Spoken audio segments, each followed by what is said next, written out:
Origami and Mathematics by Sarah Durbin Hicks.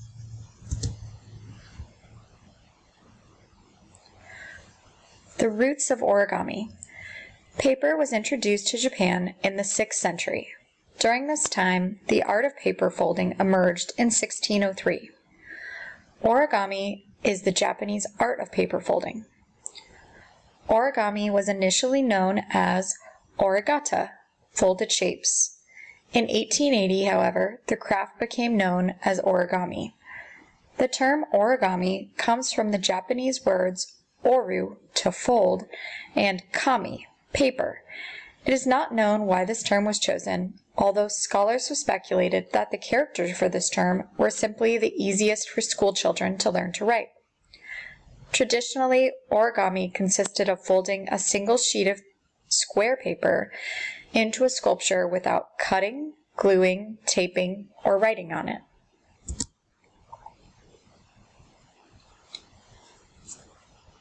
Roots of origami. When origami was first practiced, it was an art for the elite.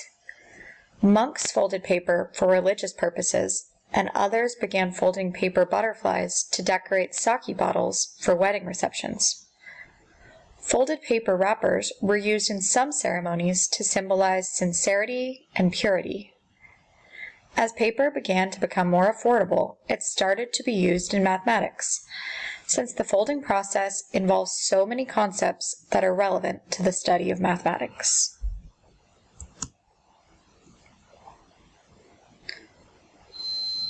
Spatial visualization of origami and mathematics.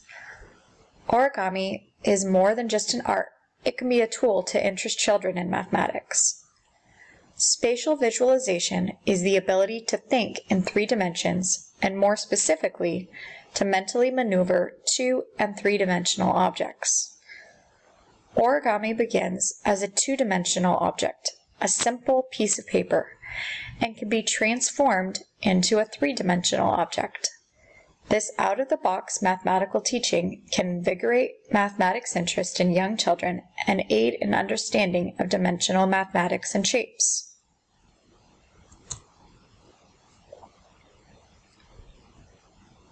Rolfson knots and origami. When gathering information for this project, some of the first images I came across were origami knots. While origami doesn't necessarily teach a correlation between Rolfson knots and origami, a single piece of paper can be transformed into beautiful examples of Rolfson knots.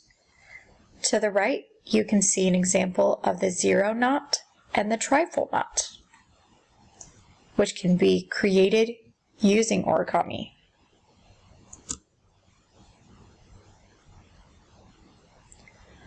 Origami and the golden ratio. While origami isn't necessarily designed to teach the golden ratio, it can be used as a creative tool to visualize the idea. The golden ratio is by definition when 2 quantities have a ratio that is the same as the ratio of their sum to the larger quantities. The nautilus shell is often the poster child for the golden ratio. Above, you can see an example of the nautilus shell folded using origami, and clearly see how the golden ratio is represented.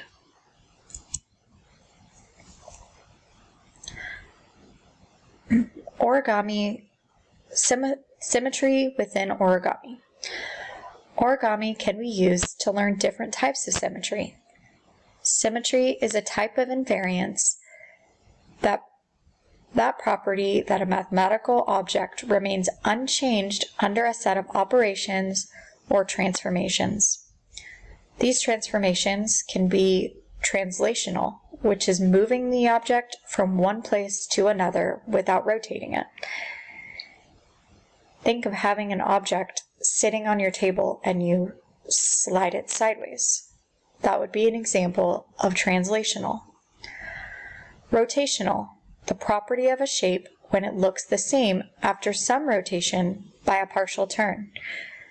So imagine you've placed your hand on an object and you turn it clockwise. That would be an example of rotational. Or you turn the object counterclockwise. That is another example of rotational. And the object still looks the same. That shows its symmetry. Reflective. The object does not change upon undergoing a reflection, which can be in any number of directions. An example of reflective is that you've folded the object directly in half and both sides look the same.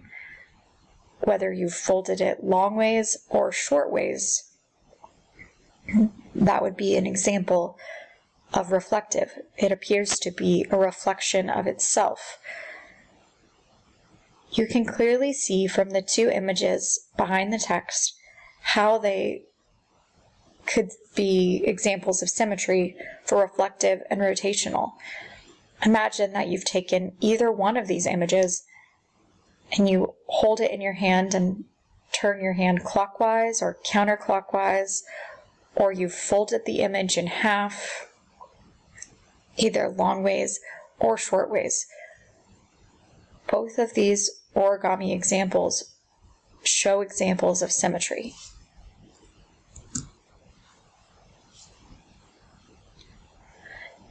Geometry and origami. Origami can be easily seen within the art of geometry.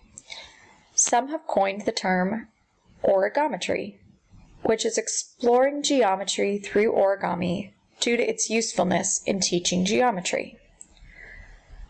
It can be used to develop and understand geometric properties.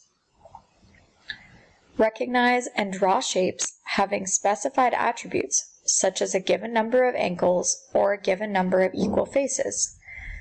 It can be used to identify triangles, quadrilaterals, pentagons, hexagons, and cubes. It can be used to teach geometric concepts, such as parallel lines, perpendicular lines, and bisecting lines. Origami can be unfolded and the angles measured with a protractor. Origami can be used to teach children shapes. It can be folded to help them identify various shapes as they learn them in elementary school.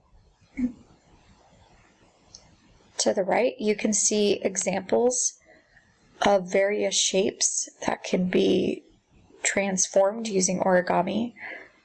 You can also see how origami can be used as a creative tool for finding areas.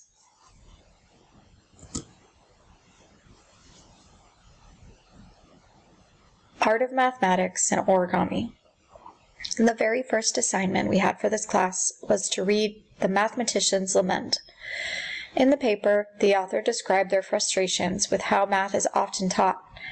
It can make it difficult to see the art of mathematics. Through origami, so many complex mathematical concepts can be brought to life. They can be felt and created. They can be easily visualized, and they can allow the student to really use their imagination and see the beauty and math they have created. Through this research project, I have found a mathematical beauty in origami and look forward to teaching my children how beautiful and intertwined math and art can be.